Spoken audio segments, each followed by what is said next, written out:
Good afternoon, X10 YouTubers. This is Lynda LeCompte, owner of X10 Archery and USA Archery Level 4 NTS coach.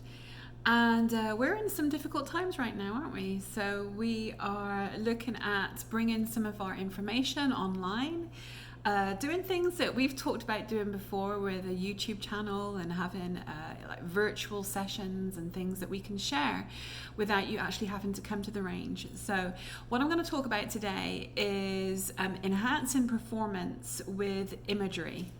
And this is a really cool subject. And many of you have heard me talk about this before, where the power of visualization and using your mind to imagine the shot cycle in as much detail as possible is just as powerful as actually performing the shot. You've heard me talk about this before and why it works and how it works.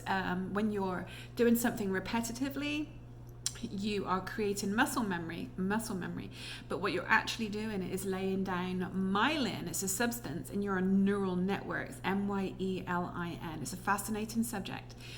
And when you're building up myelin, it's making your muscles more able to do the thing without you having to think about it. It lays it into the subconscious. So many things that we do without even thinking about: walking and talking, using a knife and fork or whatever, eating, driving, things that we do every day.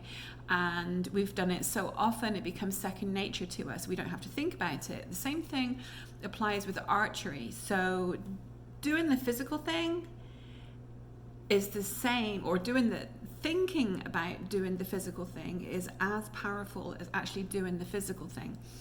So I've talked to many of you about it, and I often did not reference the study that I've cited because I couldn't remember where the study came from, but it was actually from a book called Enhanced Performance with Imagery. No, it wasn't. Scratch that. Edit. The book was called Outsmart Yourself, Brain-Based Strategies to a Better You by Professor Peter M. Vishton.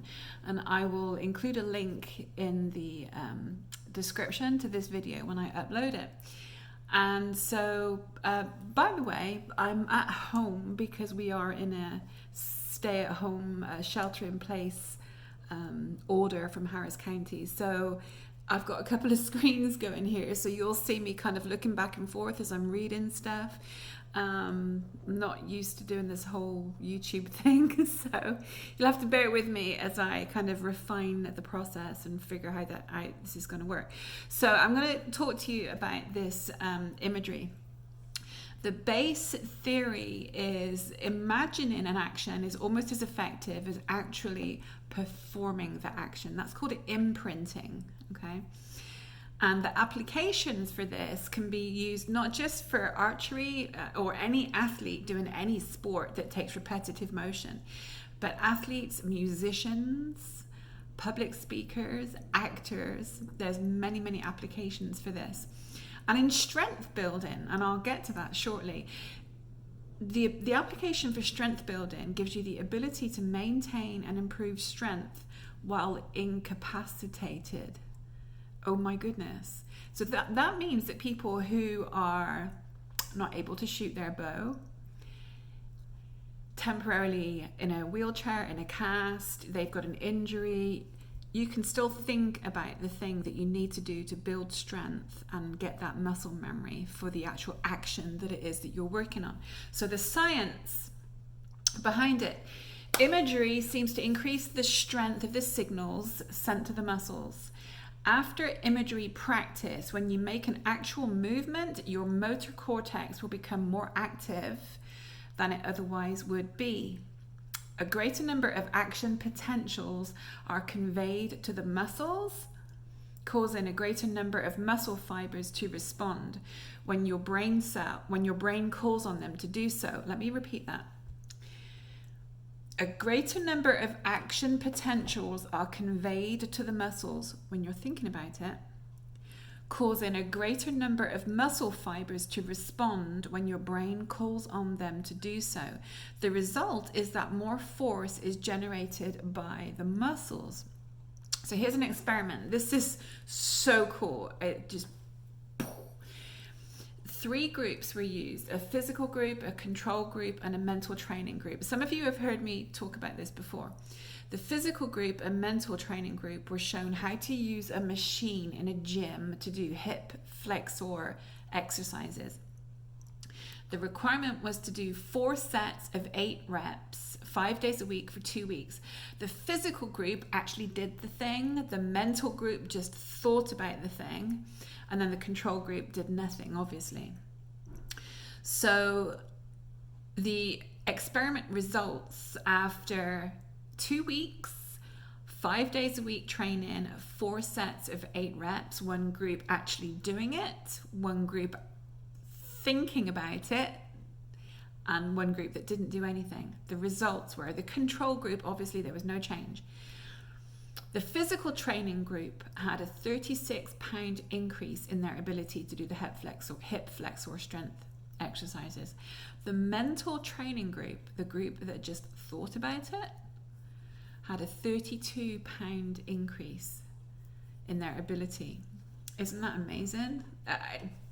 I've had people say, so we don't even need to go to the gym. We can just sit in our armchair and think about it. You know, there's actually some truth in that.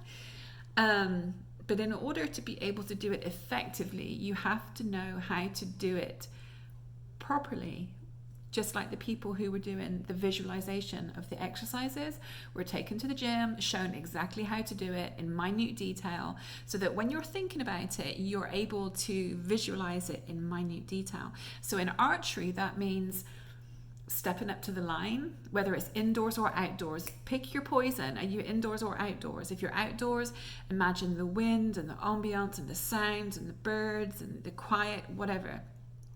Indoors, picture your range, your shooting line, stepping up to the line, setting your feet, taking the time to get your weight distribution, setting your foundation, knocking your arrow, setting your hook and your grip, getting into the set position. You're thinking about this in minute detail and feeling it in your body. You could even go through it in the air as you're thinking about it.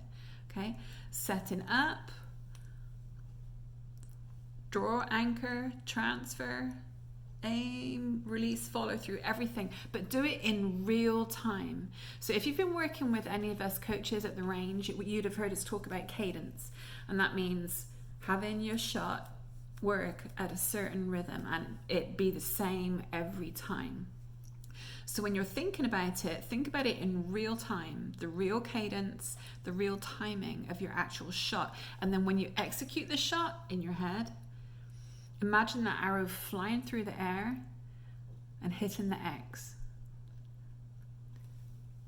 Bow rolling, if you're Olympic recurve, the shot reaction, whatever type of bow that you shoot, bare bow, compound, whatever. And then coming back down again and doing that evaluation and that reflection. Thinking about that shot and how it felt. So you've done it enough times as an archer to know how that's going to feel. And you've heard me talk about the mind-body connection. You've heard me talk about what does that feel like in your hand, the bow, how does it feel in your hand? What does that feel like on the string? How does that feel on your hand? What does that anchor feel like under your chin? That mind-body connection. And if you've done that enough, the imagery and the visualization will be really easy for you. And you'll benefit from it immensely. So a little bit more detail. So the mental rehearsal should be done from a first-person perspective. You should mentally view it from the perspective of your own eyes, not seeing yourself doing it, okay? It should be multimodal, as I've already said. Mentally simulate the full sensory experience, including even the parts that don't seem directly relevant to the performance. Like I said, that could be the ambiance. Are you shooting indoors at the range at X10? Is there some background noise, the phone ringing, people talking, whatever? And then go through the action and imagine yourself succeeding when you perform the task. Mental images not only activate sensory and motor processing areas of the brain, but they also activate semantic processing. Semantic information is associated with labels such as success and failure. So we're imprinting positive imagery. When you execute those shots in your mind, they're perfect every time. And so you're imprinting the success part of building your self-image, which is key. That is so crucial to building your self-confidence when it comes to actually executing a real shot. It's important to have a baseline before performing the imagery to be able to see the improvements. This reinforces positive imprinting. So that's basically it, the visualization. Something else that many of you have heard me talk about as a simple way to incorporate visualization to your actual shot is when you're practicing, take some time to take the shot. I'm a bare bow archer now, okay? Take the shot. Before you take the shot, visualize the arrow leaving the bow, flying through the air and hitting the center, hitting the X, and then take the shot, boom. And then visualize the shot again, arrow flying through the air, hitting the X. So you've just taken 3 shots. Out of those 3 shots, 2 of them were perfect. 3 might be perfect. The actual shot you took may have been a great shot too. So, but 2 of the 3 were perfect. So you've got the heavy imprinting of the positive, the success in your mind. And whenever I've deployed that exercise to any of my students, I've never seen it fail. It's always been successful in immediately increasing the group of the shots that are being taken. So that's a couple of ways there that you can use visualization. There's many places that you can do this, lying in your bed at home, standing in the grocery store, which we're probably going to be doing less of currently. But there's many ways that you can implement this. Take the time to think about it. It's very powerful. If you try it, or you've got any thoughts or comments, leave some comments down below.